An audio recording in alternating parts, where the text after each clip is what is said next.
ಭಾರೀ ವಿರೋಧದ ನಡುವೆಯೂ ಕೂಡ ಸ್ಟೇಡಿಯಂಗೆ ಇವರೇನು ಶಂಕುಸ್ಥಾಪನೆಯನ್ನ ಮಾಡೋದಕ್ಕೆ ಹೊರಟಿದ್ದಾರೆ. ಅದು ಬನ್ನೇರುಘಟ್ಟಕ್ಕೆ ಬಹಳ ಹತ್ತಿರ ಇದೆ. ಬಹಳಷ್ಟು ವಿಚಾರಗಳು ಇದರಲ್ಲಿ ಗಮನಿಸ್ತಾ ಇದ್ದಂಗೆ ಅಂತಾರಾಷ್ಟ್ರೀಯ ಸ್ಟೇಡಿಯಂನ್ನು ಅಲ್ಲಿ ನಿರ್ಮಾಣ ಮಾಡಬೇಕು, ಅದಕ್ಕಾಗಿಯೇ ಎಲ್ಲ ತಯಾರಿಯನ್ನು ಕಾಂಗ್ರೆಸ್ ಸರ್ಕಾರ ಏನು ಮಾಡ್ಕೊಳ್ತಾ ಇದೆ, ಇದಕ್ಕೆ ಭಾರಿ ವಿರೋಧ ಇದೆ. ಇದರ ನಡುವೆ ನಾಳೆಗೆ ಶಂಕುಸ್ಥಾಪನೆ ಮಾಡೋದಕ್ಕೆ ಇವರು ರೆಡಿಯಾಗಿದ್ದಾರೆ. ಶಂಕುಸ್ಥಾಪನೆ ನೆರವೇರಿಸ್ತಾರೆ ಮುಖ್ಯಮಂತ್ರಿ ಸಿದ್ದರಾಮಯ್ಯ. ನಾಳೆಗೆ ಬನ್ನೇರುಘಟ್ಟದಲ್ಲಿ ಸ್ಟೇಡಿಯಂ ನಿರ್ಮಾಣಕ್ಕೆ ಸರ್ಕಾರ ಸಿದ್ಧತೆಯನ್ನು ಮಾಡಿಕೊಳ್ತಾ ಇದೆ. ಸುಮಾರು 900 ಕೋಟಿ ರೂಪಾಯಿ ವೆಚ್ಚದಲ್ಲಿ ಈ ಕ್ರೀಡಾಂಗಣವನ್ನು ನಿರ್ಮಾಣ ಮಾಡೋದಕ್ಕೆ ಸರ್ಕಾರ ಹೊರಟಿದೆ. ಸ್ಥಳೀಯರು ಮತ್ತು ರೈತರ ವಿರೋಧದ ನಡುವೆಯೂ ಕೂಡ ಕಾಮಗಾರಿ ಆರಂಭವಾಗಿದೆ.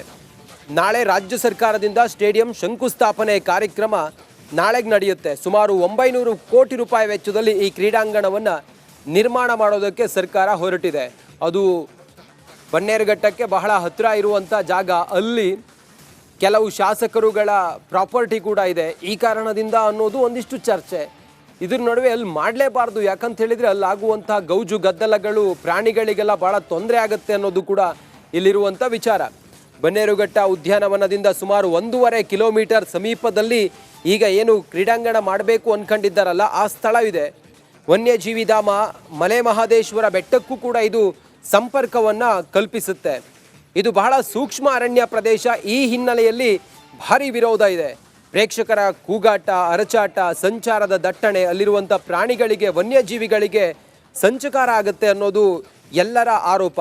ಪ್ರಾಣಿ ಪಕ್ಷಿ ಅರಣ್ಯದ ಮೇಲೆ ದುಷ್ಪರಿಣಾಮ ಬೀರುತ್ತೆ ಇಲ್ಲಿ ಕ್ರೀಡಾಂಗಣ ಆದರೆ ಅನ್ನೋದು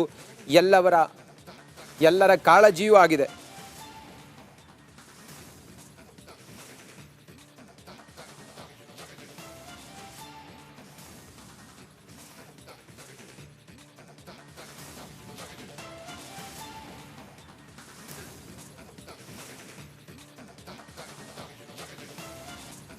ಭಾರೀ ವಿರೋಧದ ನಡುವೆಯೂ ಕೂಡ ಸ್ಟೇಡಿಯಂಗೆ ಇವರೇನು ಶಂಕುಸ್ಥಾಪನೆಯನ್ನ ಮಾಡೋದಕ್ಕೆ ಹೊರಟಿದ್ದಾರೆ.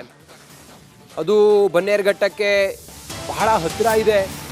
ಬಹಳಷ್ಟು ವಿಚಾರಗಳು ಇದರಲ್ಲಿ ಗಮನಿಸ್ತಾ ಇದ್ದಂಗೆ ಅಂತಾರಾಷ್ಟ್ರೀಯ ಸ್ಟೇಡಿಯಂನ್ನು ಅಲ್ಲಿ ನಿರ್ಮಾಣ ಮಾಡಬೇಕು, ಅದಕ್ಕಾಗಿಯೇ ಎಲ್ಲ ತಯಾರಿಯನ್ನು ಕಾಂಗ್ರೆಸ್ ಸರ್ಕಾರ ಏನು ಮಾಡ್ಕೊಳ್ತಾ ಇದೆ, ಇದಕ್ಕೆ ಭಾರಿ ವಿರೋಧ ಇದೆ. ಇದರ ನಡುವೆ ನಾಳೆಗೆ ಶಂಕುಸ್ಥಾಪನೆ ಮಾಡೋದಕ್ಕೆ ಇವರು ರೆಡಿಯಾಗಿದ್ದಾರೆ. ಶಂಕುಸ್ಥಾಪನೆ ನೆರವೇರಿಸ್ತಾರೆ ಮುಖ್ಯಮಂತ್ರಿ ಸಿದ್ದರಾಮಯ್ಯ. ನಾಳೆಗೆ ಬನ್ನೇರುಘಟ್ಟದಲ್ಲಿ ಸ್ಟೇಡಿಯಂ ನಿರ್ಮಾಣಕ್ಕೆ ಸರ್ಕಾರ ಸಿದ್ಧತೆಯನ್ನು ಮಾಡಿಕೊಳ್ತಾ ಇದೆ. ಸುಮಾರು 900 ಕೋಟಿ ರೂಪಾಯಿ ವೆಚ್ಚದಲ್ಲಿ ಈ ಕ್ರೀಡಾಂಗಣವನ್ನು ನಿರ್ಮಾಣ ಮಾಡೋದಕ್ಕೆ ಸರ್ಕಾರ ಹೊರಟಿದೆ. ಸ್ಥಳೀಯರು ಮತ್ತು ರೈತರ ವಿರೋಧದ ನಡುವೆಯೂ ಕೂಡ ಕಾಮಗಾರಿ ಆರಂಭವಾಗಿದೆ. ನಾಳೆ ರಾಜ್ಯ ಸರ್ಕಾರದಿಂದ ಸ್ಟೇಡಿಯಂ ಶಂಕುಸ್ಥಾಪನೆ ಕಾರ್ಯಕ್ರಮ ನಾಳೆಗೆ ನಡೆಯುತ್ತೆ. ಸುಮಾರು 900 ಕೋಟಿ ರೂಪಾಯಿ ವೆಚ್ಚದಲ್ಲಿ ಈ ಕ್ರೀಡಾಂಗಣವನ್ನು ನಿರ್ಮಾಣ ಮಾಡೋದಕ್ಕೆ ಸರ್ಕಾರ ಹೊರಟಿದೆ. ಅದು ಬನ್ನೇರುಘಟ್ಟಕ್ಕೆ ಬಹಳ ಹತ್ತಿರ ಇರುವಂಥ ಜಾಗ. ಅಲ್ಲಿ ಕೆಲವು ಶಾಸಕರುಗಳ ಪ್ರಾಪರ್ಟಿ ಕೂಡ ಇದೆ. ಈ ಕಾರಣದಿಂದ ಅನ್ನೋದು ಒಂದಿಷ್ಟು ಚರ್ಚೆ. ಇದ್ರ ನಡುವೆ ಅಲ್ಲಿ ಮಾಡಲೇಬಾರ್ದು, ಯಾಕಂತ ಹೇಳಿದರೆ ಅಲ್ಲಾಗುವಂಥ ಗೌಜು ಗದ್ದಲಗಳು ಪ್ರಾಣಿಗಳಿಗೆಲ್ಲ ಭಾಳ ತೊಂದರೆ ಆಗುತ್ತೆ ಅನ್ನೋದು ಕೂಡ ಇಲ್ಲಿರುವಂಥ ವಿಚಾರ. ಬನ್ನೇರುಘಟ್ಟ ಉದ್ಯಾನವನದಿಂದ ಸುಮಾರು 1.5 ಕಿಲೋಮೀಟರ್ ಸಮೀಪದಲ್ಲಿ ಈಗ ಏನು ಕ್ರೀಡಾಂಗಣ ಮಾಡಬೇಕು ಅಂದ್ಕೊಂಡಿದ್ದಾರಲ್ಲ ಆ ಸ್ಥಳವಿದೆ. ವನ್ಯಜೀವಿ ಧಾಮ ಮಲೆ ಮಹದೇಶ್ವರ ಬೆಟ್ಟಕ್ಕೂ ಕೂಡ ಇದು ಸಂಪರ್ಕವನ್ನು ಕಲ್ಪಿಸುತ್ತೆ. ಇದು ಬಹಳ ಸೂಕ್ಷ್ಮ ಅರಣ್ಯ ಪ್ರದೇಶ. ಈ ಹಿನ್ನೆಲೆಯಲ್ಲಿ ಭಾರಿ ವಿರೋಧ ಇದೆ. ಪ್ರೇಕ್ಷಕರ ಕೂಗಾಟ, ಅರಚಾಟ, ಸಂಚಾರದ ದಟ್ಟಣೆ, ಅಲ್ಲಿರುವಂಥ ಪ್ರಾಣಿಗಳಿಗೆ, ವನ್ಯಜೀವಿಗಳಿಗೆ ಸಂಚಕಾರ ಆಗುತ್ತೆ ಅನ್ನೋದು ಎಲ್ಲರ ಆರೋಪ. ಪ್ರಾಣಿ ಪಕ್ಷಿ ಅರಣ್ಯದ ಮೇಲೆ ದುಷ್ಪರಿಣಾಮ ಬೀರುತ್ತೆ ಇಲ್ಲಿ ಕ್ರೀಡಾಂಗಣ ಆದರೆ ಅನ್ನೋದು ಎಲ್ಲರ ಕಾಳಜಿಯೂ ಆಗಿದೆ.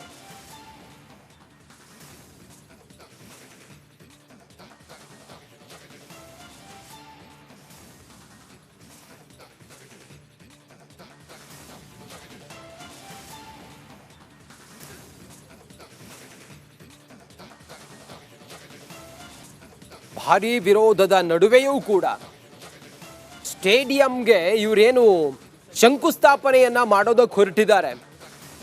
ಅದು ಬನ್ನೇರುಘಟ್ಟಕ್ಕೆ ಬಹಳ ಹತ್ತಿರ ಇದೆ.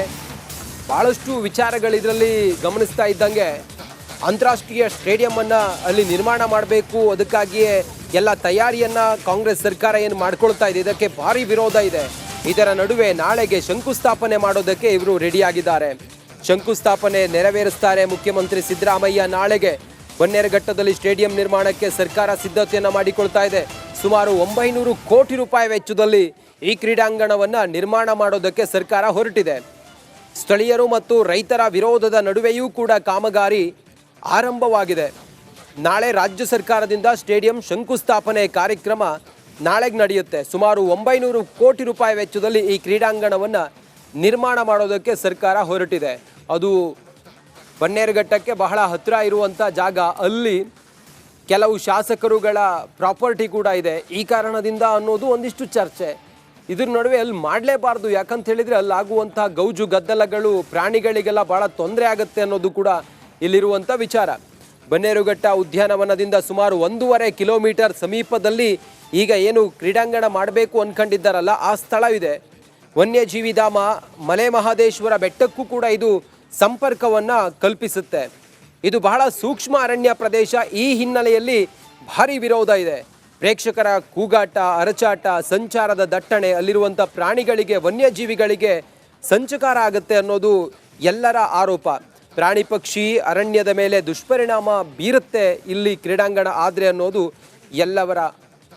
ಎಲ್ಲರ ಕಾಳಜಿಯೂ ಆಗಿದೆ.